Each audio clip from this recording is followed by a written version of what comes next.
Well, once again, a great time to check in with our 35th legislative delegation. I've got Representative Stan Griffey and Representative Travis Couture on the line. What's up, guys? How you doing?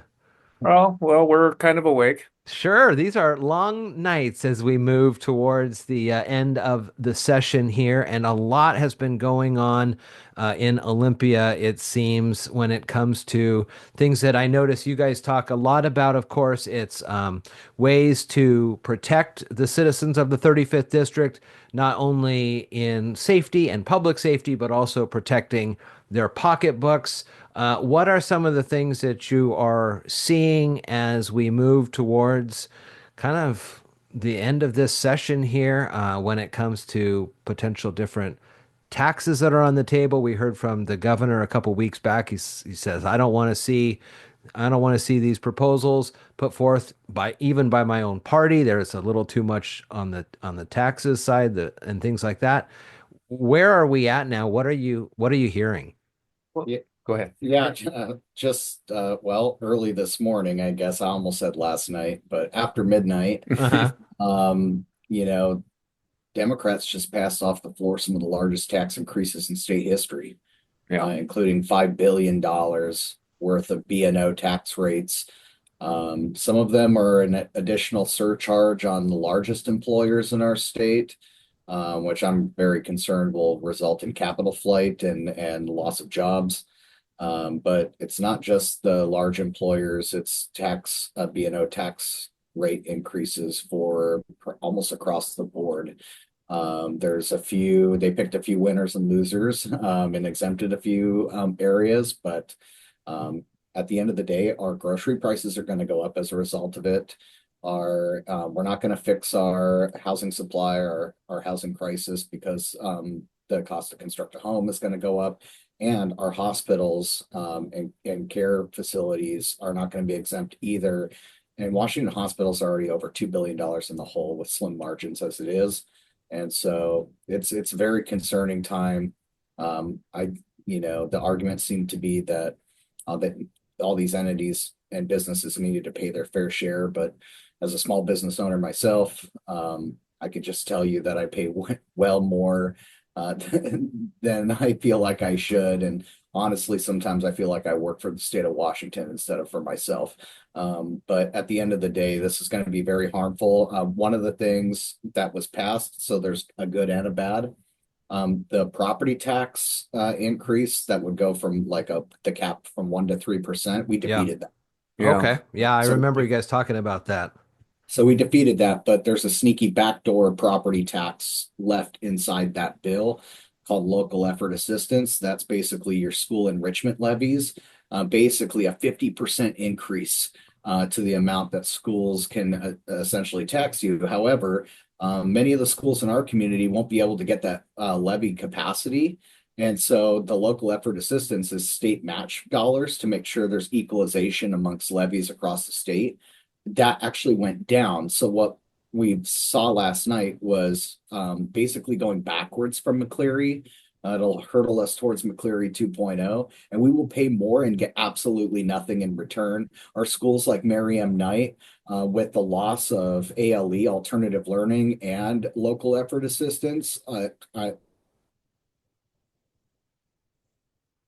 schools like Merriam Knight, and frankly, a lot of schools in Mason County, as a result, that could benefit if they got a levy from local effort assistance. They will get less now as a result of that. So the equity or the equality disparity between the property rich districts in Mercer Island and Seattle and Bellevue are going to become richer, and the schools in our districts will become poorer as a result. And so we voted no on all those things. They even had a Tesla tax because they don't like Elon Musk right now. Right. So decided that they're going to abandon their zero emission vehicle incentives on Earth Day. By the way, on Earth Day, they're going to make it more expensive to buy a zero emission vehicle, and then also make sure that there's less of them, as they also hurdle us towards a mandate of electric vehicles, and so it just doesn't make any sense. The hatred for one man in our society is gonna the only thing that would make progressives go back from Sure. all of their climate agenda. So Well, I Talk. mean, I'd like to double down, like what Rep. Couture just said. They deleted exactly what got us out of the McClary lawsuit. They deleted the local effort assistance. So, just to tag on to what Travis was saying, there a similar sized district in Seattle, King County, can levy about $4,000 per pupil at 60 cents levy rate. So they would pay 60 cents per thousand. In our area, we're at $2.50 or $1.50, and we don't levy maybe $1,000 per student. Our schools. It is important that we have the local effort assistance to comply with the paramount duty of Washington to provide amply for basic education. We think that it is an absolute mistake, and that it's just open for litigation once more. So on these districts, these smaller districts, especially kind of in the 35th and, outside the corridor, I guess, how are you or how are the constituents able to voice their concerns with this? Are these done deals, or is there still opportunity to, you call in and you say pro, or call in and you say con on this issue?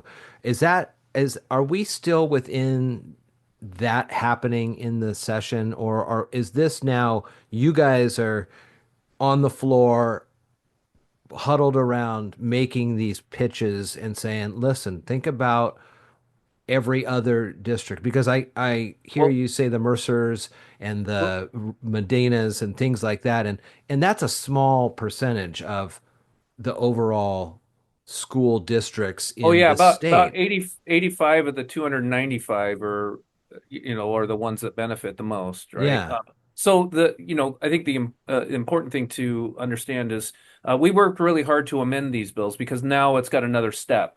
So the thing that we were able to give voters, taxpayers, is an ability now to lobby the Senate pretty aggressively. Oh, So because it went back over. because it went back to the Senate. I do believe that they're cutting a lot of backdoor deals, right? I think there probably is a gentleman's agreement on what the budget's going to look like. I think there's a gentleman's agreement, in theory, on what transportation budget's going to look like.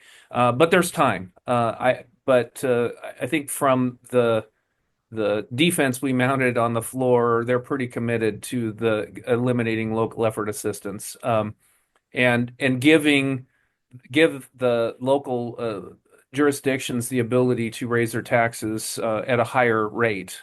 So they're going to blame it on the local districts, and they ignore the fact.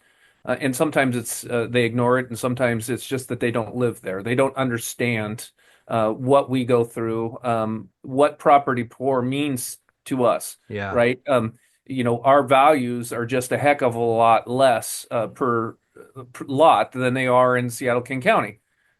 But yeah, there's time. Do I think there's a chance that they could really influence the process? Probably not. Explain too, I think, a lot of folks take exception to maybe what's being taught in schools or how the money is being allocated here, there, and elsewhere. But without this extra assistance, like, okay, that's all fine and good that you may not like the way that the schools are teaching blank subject matter or whatever. But without having this assistance or without having the financial support, I mean, that's putting the districts even further back. Is that right? Is that safe to say, Travis? Or yeah, I mean, there are a host of problems, and that's why this really went in the wrong direction. I mean, they look at it as a financial situation with schools, and to some degree, yes, it is. But really, what's causing the greatest amount of harm to our schools is state policy, unfunded mandates, and other policies that are driving wedges between communities and causing our parents and others to lose trust and taxpayers to lose trust in in our public schools. And I mean, we're less than 50% are proficient at reading and Hmm. English language, and less than 40% at math. And I said this on the floor last night. If we were going to give that a grade, it'd be an F minus, Yeah. right? And so, dumping more money into the system without any kinds of reform is just a recipe for disaster. And that's what we've been doing in Olympia for such a long time. But at the same time, uh, the mechanism that's been put in place now as of, well, early this morning, is that the wealthier districts can continue to get wealthier, and the poor districts who just want enrichment levy funds so that their kids have extracurriculars and so many other things that enrich their education experience, we're going to get left behind. And there's going to be a sticker shock of property taxes that comes along with it. That's why I call it a backdoor property tax, because in order for like a North Mason or a Shelton school district who can maybe pass a levy, or even Little Hood Canal who just passed the levy, right? Yeah. I mean, Yeah. if you're able to pass a levy, you're going to get less and less LEA funds over time. You're going to just essentially get robbed. But in order to make up the difference, because now you're getting less, you have to go to the taxpayers and ask for a higher amount in the levy. And if they go ask for the max $2.50, they maybe get 1,000, 1,500, 2,000 if they're lucky per student.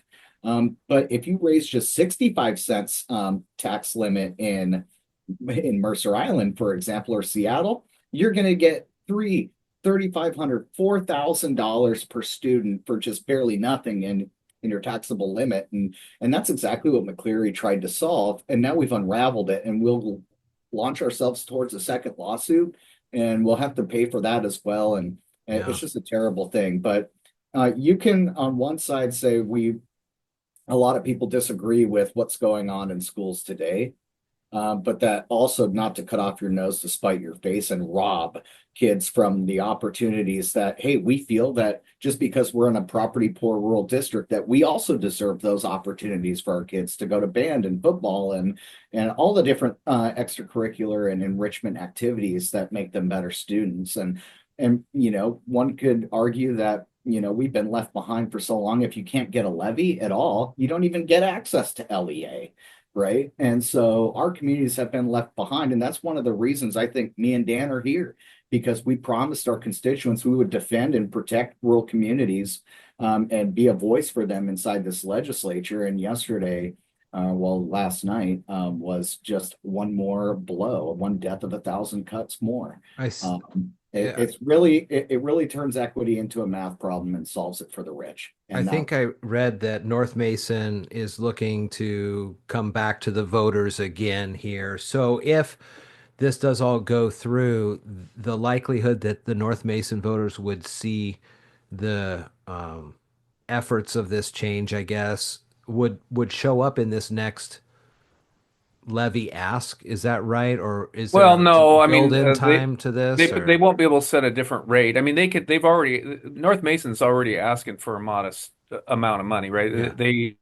They have not increased their levy rate in several renewals, so they're being responsible. But it comes down to it. Travis and I are looking at what is the solution if paramount duty is what the Supreme Court says we have to fund education. Our hmm, Constitution says it. It is.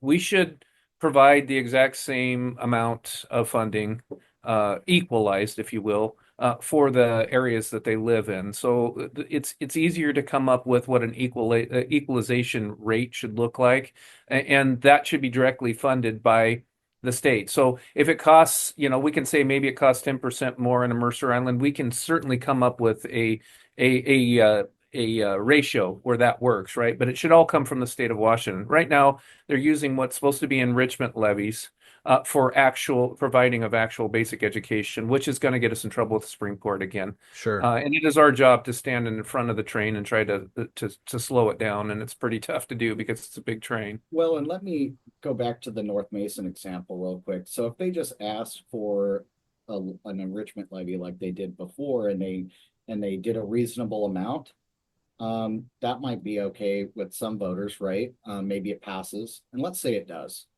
your North Mason will get less LEA funding Yeah. matched from the state. So we're asking taxpayers in North Mason, even though the school didn't change the amount it asked for, we're asking those taxpayers to pay more and receive less back for those kids. Yeah. And that is inherently unfair. And that is exactly the exact situation McCleary tried to solve. Yeah. And it's going to be a sticker shock because if North Mason wants to get the LEA funds that they would have got under previously, they have to ask for more levy capacity, which is a higher tax Right. on citizens. And so that's the ugly, nefarious backdoor property tax that's in this bill now. So on one good side, we rolled off the 3% cap, so that would have tripled property taxes just generally for people. But there's this backdoor tax, and honestly, if you look at your property tax bill, the stuff you pay for, and honestly, we need it. We need fire, we need a lot of these different things. So I vote yes on those, but when they come in my ballot, but the schools are a big cost in our property tax bills, right? Especially as Mason County hasn't raised their own limit in many years. So I'm just gonna try to again try to explain this. If stop me if I'm wrong here. So a school district is going to ask for blank amount and it would get basically kind of a match from the state. So 50-50. So in the new scenario that was passed earlier this morning here, the school district would have to ask almost for like a 60 and get a 40 from Yep. the state. Is that kind of how we're Yep. looking there? Or a Gen 70 yeah, 30 generally that's to how it get to is. 100%? Yeah. You either got to ask for the same and get less, or you got to ask for more and get the same as you did before. Yeah. Sure. Yeah. Right. And so, I mean, your analogy is pretty close to spot on. Okay. I mean, at the end of the day, it's like the reverse Robin Hood. You're taking from the poor and giving to the rich, Yeah. right? It just doesn't make a whole lot of sense why we're balancing the budget because it's $200 million, $217 million robbed from rural schools is what it is. And the reason they did it, if you were asked why would they do that? Well, it's a $200 million savings to the bottom line of Washington State. And yet again, because of budget negligence here in Olympia, where Democrats have made continuously bad budgeting decisions, we're not in a recession. We are robbing people who actually need us the most in order to balance the budget on their backs. So they're balancing the budget on the backs of rural kids, and that's wrong. Let's go to the small businesses and the B&O and things like that. So, a lot of talk always is that small businesses are the lifeblood of the community, and that's how, every large business was once a small business and things like that. And then, you hear of these potential carve outs. I thought I had read somewhere that like Boeing got a carve out on part of this. And if I'm not mistaken, uh, I remember talking to now Senator McEwen about this many years ago. Well, let's hold out the olive branch and yada yada. And they still ended up leaving, right? So most of the production now is either in Chicago or in South Carolina, things like that. So why are there these continual carve outs and exceptions made to folks who, honestly, if the grass is greener, they're going to go and it looks like they're going maybe here and there. But the small businesses, the mom and pops are on First Street, on Railroad, they're on Highway 3 in Belfair, wherever, they're the ones that are the real strugglers, but the ones who contribute, I guess dollar over dollar, like what they say, like a dollar spent at a small business gets turned over so many blank times versus these large corporations who Well, don't I mean, necessarily seem to care. the answer is Boeing has about $2 billion of direct wages and salary impact on Washington State. So Right. you take 2 billion. I mean, that's what's left. So you said they left, so they moved their headquarters out. They still have significant assembly and significant number of employees in Washington State. That is a big bottom line. They pay payroll tax on all of that. They also pay business occupation tax, yes, at a lower rate. But that's why it's a lot of money. We do believe that our smaller businesses should have a a larger ramp up. Like the smaller businesses should have the benefit of a smaller business and occupation rate tax rate, absolutely. But the direct benefit of $2 billion into the economy, Jeff, that's a big deal. That's a Sure. hit. Okay. And a Yeah. lot of that, like 25-30% of one's salary, you can always calculate is going to go directly into the economy because you have to buy goods and services and things you need, right? Take $2 billion of purchasing out of Washington State and see what happens, right? I mean, that's a big deal. And I do not want to, glaze over the impact of smaller businesses. Absolutely, they need to be treated differently than a large, multinational corporation. But again, we have to have a business climate in Washington State where we can have all of the job providers. And if we tax them out, our regulatory climate and our tax climate, if it taxes job providers, if it taxes them out of the state, we just lose twice. The state does. We lose good citizens that are contributing and paying into the fund so we all can row the boat in the same direction. You know, and we lose the ability for them to take care of themselves on their own with their wages and their benefits that they receive.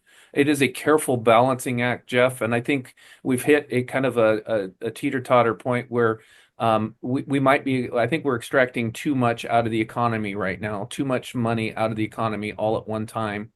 And those with portability of wealth, they're going to leave the state of Washington, and that's what we have to, do our best to prevent. Well, and I Sure. think it's important to remember that, there's a lot of these large employers, big businesses, the small businesses and medium ones act as vendors a lot of the time Yeah. for these, right? And so sometimes some of these small mom and pops can't survive without the big ones, right? Yeah. They're kind of feeder. Aside from that, 100%, like we're mistreating small business in our small communities, right? And just they said, oh, we need to tax the rich. So they did a 1% B&O surcharge on the biggest businesses, right? But then they pick winners and losers and they carve out manufacturing, right? And whatever else. But then they hammer everybody else with increased B&O rates across the board for everybody, large and small. And those are probably the most devastating because they don't sunset right away like the surcharge for the big businesses does, like in a 4 years or so. We're talking about the largest B&O tax rate increase across the board for small business in the last 40 years. I mean, that's in a time of unaffordability and inflation when the costs are skyrocketing, gas, groceries, rent, housing, insurance, utilities, you name it. Everything's going up. And that means increased costs for our businesses and our employees and everything else. I feel it in my business. I'm one of the mom and pops in Shelton, Hmm. right? You know what? Like I know this, Jeff. If we can't build more housing, then I don't build more cabinets and I don't buy more wood, right? And so it's this big vicious circle. But that is just at the end of the day, just another expense that you really can't incur. And it's on gross receipts, meaning that it's before your expenses is when you get taxed. Right. And that's just inherently unfair. It always has been. But they just made it worse. It's one of the most regressive taxes in our entire society.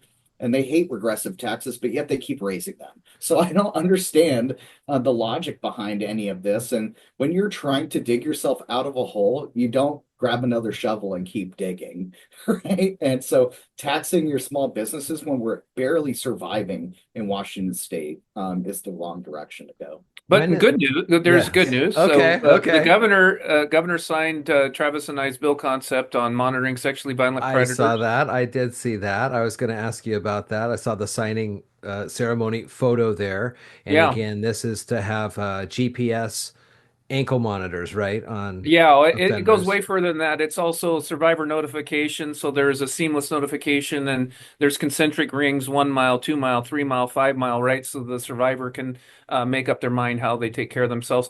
Also, we were able to partner with a Democrat who's been working with us on these. And Rep. Couture's bill from last year, we were able to wrap into her bill, and we all went to that bill signing together.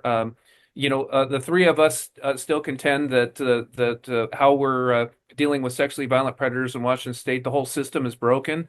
We're squeaky wheels when it comes to this, and we want to, make sure that everyone here in the deciders know that it is broken, and here are some of the solutions.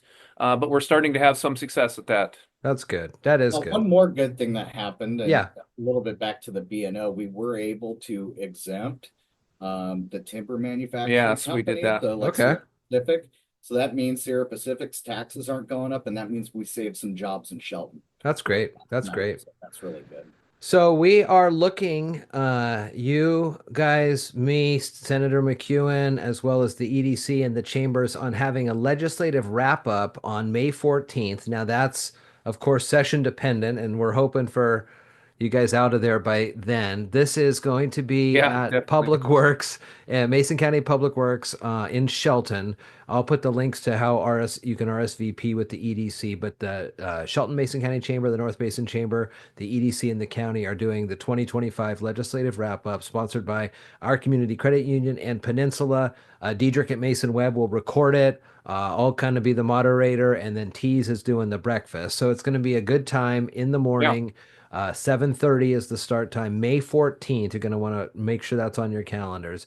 And we'll have a good opportunity to kind of have a wrap up and see how all the pieces and the puzzle pieces landed here at the end of this session, which has already been a pretty interesting one, with the governor coming back and telling his own party to get back to work and try to figure out a different way to do things. And so we'll see as we get closer to these next couple weeks how that all shakes out. I know you guys are right there on the front of it, Travis, with your new position in House Budget and things like that. So you're making the statements and making sure people know what's going on, and we really appreciate it, of course, as always. So we'll put a wrap on it here, but we'll be back together before too long, and the legislative wrap up again on May 14th at Public Works. I'll look forward to seeing you, Jeff. Good to see you guys. Thank you so much for your time. Yep, take care now. Have a good one.